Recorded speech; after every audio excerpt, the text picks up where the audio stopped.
We salute our energy journey and the silent contributions of our energy soldiers in ensuring that India always keeps ticking. Never short of petrol, diesel, never short of gas cylinders.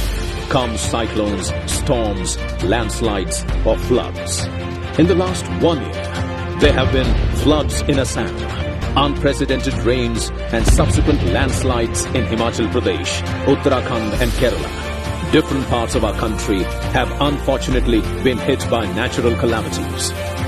While our brave National Disaster Response Force, State Disaster Response Force and other local and central forces work around the clock to ensure relief and rescue, Indian Oil have also stepped up to provide crucial support.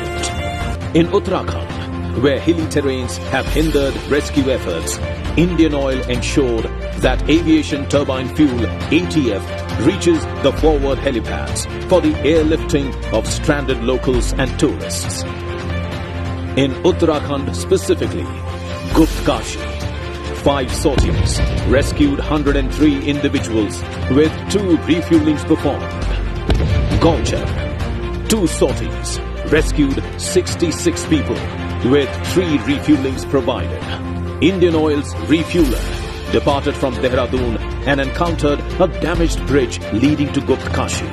Despite this setback, the refueler, with clearance from the district administration, successfully crossed the damaged bridge and reached Gupt Kashi airfield.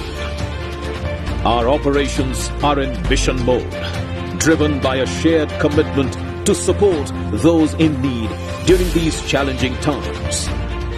Indian Oil serves 3.2 crore customers every day from its retail outlets.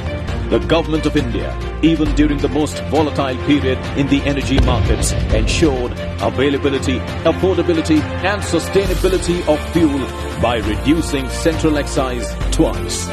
Between June 2021 and June 2023, price hike was 2.36%, while the hike in other countries were in double digits. As the Indian Oil and Gas family celebrates the 65th Indian Oil Foundation Day, we at Indian Oil are committed towards serving the nation. Indian Oil. Pehle Indian, phir oil.